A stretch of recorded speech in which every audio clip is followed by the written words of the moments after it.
आपका अपना channel India A1 news, जो रखे आपको A1। मंच पे बैठे हुए मेरे छोटे भाई और पंजाब के मुख्यमंत्री सरदार भगवंत मान साहब, मंच पे मौजूद पंजाब कैबिनेट मंत्रीगण, हमारे राज्यसभा सांसद श्री राघव चड्ढा जी,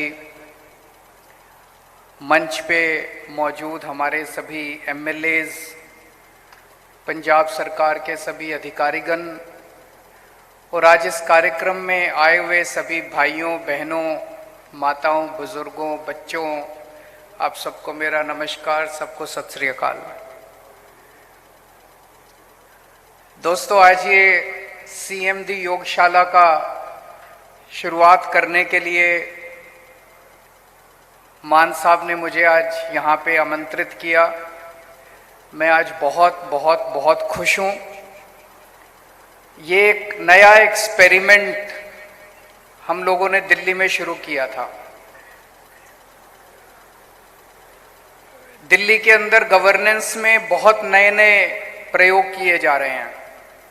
शिक्षा के क्षेत्र में, स्वास्थ्य के क्षेत्र में, बिजली के क्षेत्र में, पानी के क्षेत्र में, इंफ्रास्ट्रक्चर के क्षेत्र में, सेहत के क्षेत्र में नए नए प्रयोग किए जा रहे हैं और उसमें कई सारे ऐसे प्रयोग हैं जिसमें बहुत अच्छी सफलता मिलती जा रही है।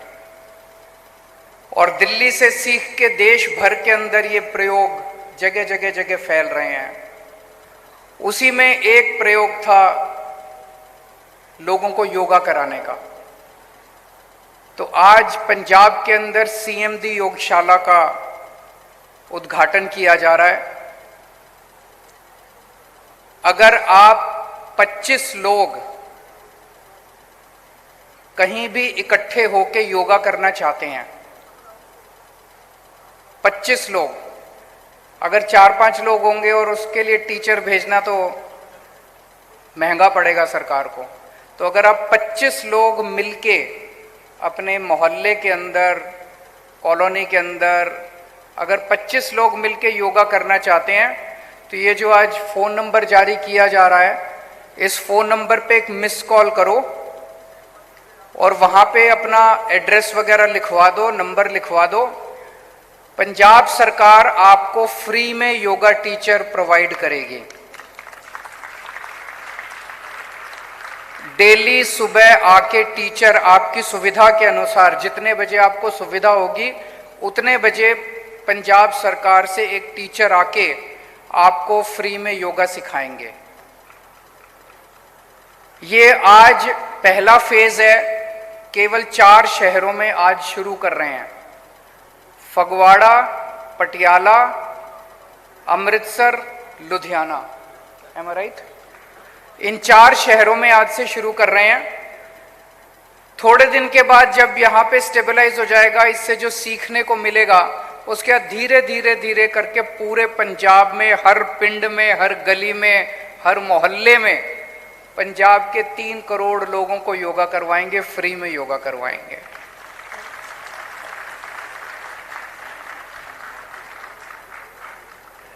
दिल्ली में भी हम लोगों ने इसी तरह से शुरू किया था। धीरे करते करते दिल्ली में 17,000 लोगों ने डेली सुबह योगा करना चालू कर दिया।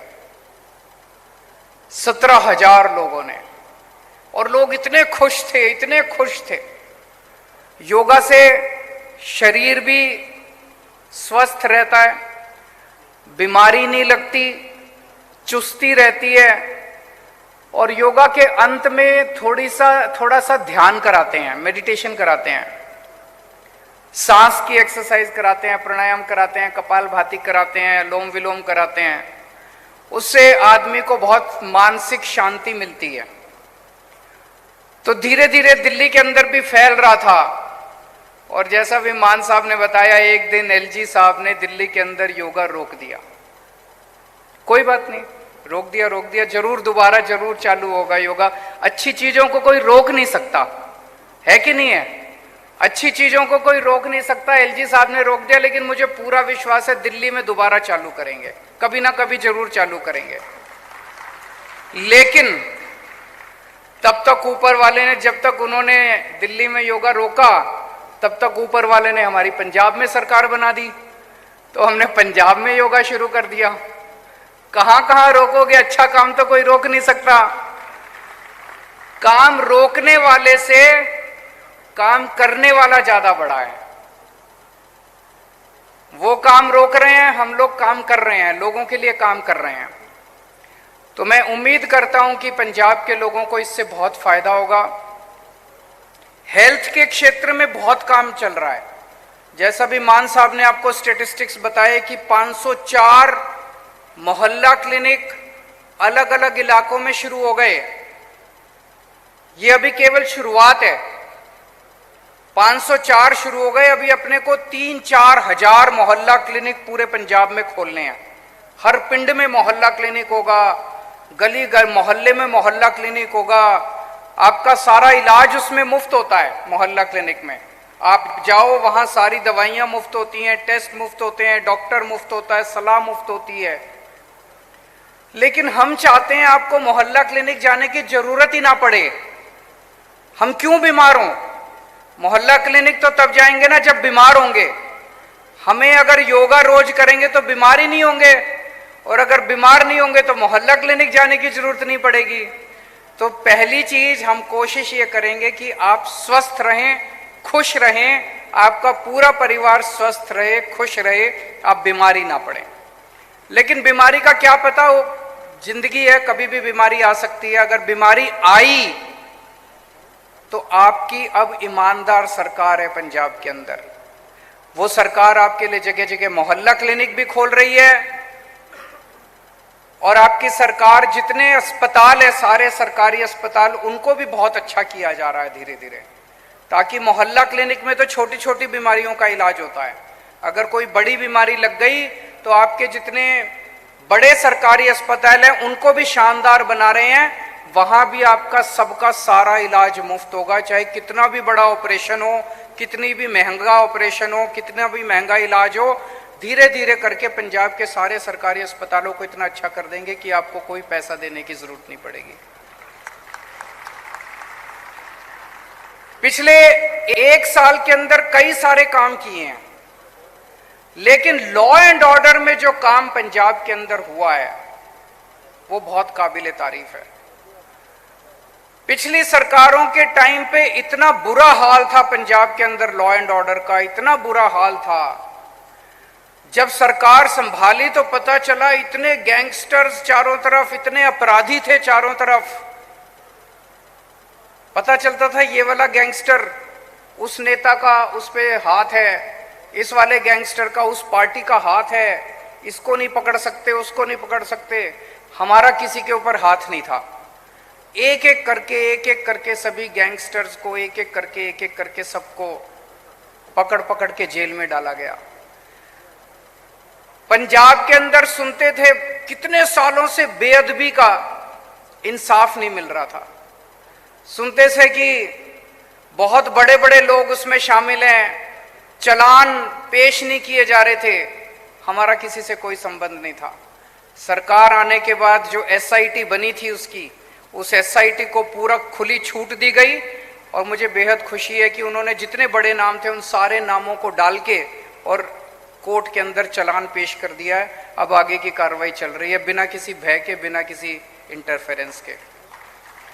सुनते थे कि एक एसआईटी बनी थी, उसने नशे के खिलाफ जांच करके 4 लिफाफों के अंदर अपनी रिपोर्ट कोर्ट में पेश की थी। उसको 7 साल हो गए थे उन पर, 8 साल हो गए थे। उन लिफाफों में बंद था कि पंजाब के अंदर नशा क्यों हो रहा है, कौन इसके अंदर है। इसकी सरकार आई, उन्होंने भी वो कोर्ट को कहा नहीं जी नहीं, ये लिफाफे नहीं खुलने चाहिए। उनकी सरकार आई, उन्होंने भी कहा नहीं जी नहीं, ये लिफाफे नहीं खुलने चाहिए। हमारी सरकार आई, हमने कोर्ट को कहा जी सारे लिफाफे खोल दो, हमारे को कोई डर नहीं है। और कल मुझे पता चला कि कोर्ट ने सारे लिफाफे खोल दिए। अब जितने लोग पंजाब के अंदर नशे के अंदर मास्टरमाइंड है, सबको एक एक करके पकड़ पकड़ के जेल के अंदर डाला जाएगा। अभी पिछले 1 महीने से आप लोग देख रहे हो किस तरह से मान साहब ने बड़ी मैच्योरिटी के साथ और बड़े कठोर कदम उठा के ये मैसेज दे दिया कि पंजाब की शांति के साथ कोई भी खिलवाड़ करेगा तो उसको बख्शा नहीं जाएगा, चाहे कोई भी कितना खूंखार आदमी हो और चाहे कोई भी कितना शक्तिशाली हो। पंजाब की शांति के साथ किसी को खिलवाड़ करने की इजाजत नहीं दी जाएगी। और पिछले एक हफ्ते से आप लोग देख रहे हो, देश के अलग अलग हिस्सों के अंदर से खबर आ रही है, रामनवमी के मौके पे पता चल रहा है वहां दंगे हो गए, वहां दंगे हो गए, वहां दंगे हो गए। पंजाब में एक भी दंगा नहीं हुआ। पंजाब में शांति है। तो आज जो हमने पुरानी पार्टियों से पंजाब संभाला था, लिया था, उस वक्त बहुत सारी समस्याएं थी। मैं ये नहीं कहूंगा सारी समस्याओं का समाधान हो गया, अभी बहुत कुछ करना बाकी है, हर क्षेत्र में बहुत कुछ करना बाकी है। लेकिन पिछले एक साल में लॉ एंड ऑर्डर के ऊपर जितना काम हुआ है वो काफी काम है और आगे और काम करना है। लेकिन अच्छा काम होगा, सही रास्ते पे चल रहे हैं, क्योंकि अब पंजाब के अंदर ईमानदार और अच्छी नीयत की सरकार है। इसके अलावा बहुत सारे, जैसे अभी मान साहब ने बताया, पहले अगर बारिश में फसलें बर्बाद हो जाती थी, कितनी बार हुआ ऐसे, किसानों की फसलें बर्बाद होगी। मुझे याद है जब हम चुनाव के दौरान गांव-गांव के हर पिंड में जा रहे थे, लोग बताते थे जी कोई सुध लेने वाला नहीं होता था, कोई पूछने वाला नहीं होता था अगर फसलें बर्बाद हो जाती थी। पहली बार ऐसे हो रहा है कि 15-15 हजार रुपए एकड़ के हिसाब से मुआवजा मिल रहा है और हाथ की हाथ मिल रहा है। पहले तो होता था ऐलान कर देते थे, ऐलान करने के बाद चेक नहीं मिलता था, चेक मिलता था तो पैसे नहीं आते थे, कई साल बीत जाते थे, फसल बर्बाद हुई 3 साल पहले, आज तक चेक नहीं मिला।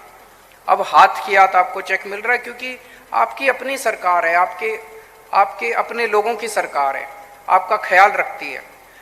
उसी तरह से शिक्षा के क्षेत्र में बिजली मुफ्त हो गई है, लगभग 80% से ज्यादा पंजाब के लोगों की बिजली मुफ्त हो गई है। पहले जितने चुनावी वादे होते थे वो आखिरी साल में याद आते थे, हमने एक चुनावी वादा अपना तुरंत हमने चालू करना, इंप्लीमेंट करना चालू कर दिया। अभी मैं मान साहब को सुन रहा था, जिस तरह से, जिस भावना के साथ और जिस तरह से उन्होंने अपनी बातें रखी, खासकर युवाओं के लिए, वो बहुत ही दिल को छूने वाली थी। ये बातें बनावटी नहीं हो सकती, ये बातें कोई ऐसा आदमी नहीं कर सकता जिसके माँ बाप बहुत बड़े पहले से पॉलिटिशियन थे, उनके बच्चे पॉलिटिशियन बन गए, फिर उनके बच्चे पॉलिटिशियन बन गए, कोई राजे महाराजे थे, उनके बच्चे पॉलिटिशियन बने। उनको क्या पता कि आम आदमी अपनी जिंदगी कैसे बिताता है। भगवंत मान एक आम छोटे से टीचर का बेटा है। भगवंत मान ने अपने बचपन में किसानी करी है, उसको पता है कि एक आम आदमी की जिंदगी कैसे जी जाती है। उसे पता है कि पंजाब के अंदर, एक पिंड के अंदर, जब एक आम आदमी अपने परिवार को पालता है तो उसको क्या क्या समस्याएं आती हैं। आम आदमी पार्टी युवाओं की पार्टी है। युवाओं के क्या क्या समस्याएं हैं, युवाओं के क्या क्या सपने हैं, जो बातें उन्होंने रखी। और मेरे से अभी आते टाइम हम लोग डिस्कस कर रहे थे कि ऐसा क्यों नहीं हो सकता कि हम बच्चों को, अपने युवाओं को बसें दे दें। एक बस के ऊपर उनका कहना था कि 4 बच्चे काम कर सकते हैं, एक बस का लाइसेंस दे देंगे, 4-4 बच्चों को दे देंगे, और बोले कितने हजार बच्चों को इस तरह से रोजगार मिल सकता है। अब अंग्रेजी में कहते हैं स्काई इज द लिमिट। मैं सभी युवाओं को कहना चाहता हूं कि आप सपने देखिए, बड़े सपने देखिए, और आपके साथ उन सपनों को पूरा करने के लिए आपका बड़ा भाई भगवंत मान यहां बैठा है। वो सारे सपने पूरे करेंगे। उन्होंने आपको एक बस चलाने से लेके और जोमेटो और फ्लिपकार्ट तक के सपने दिखाए हैं।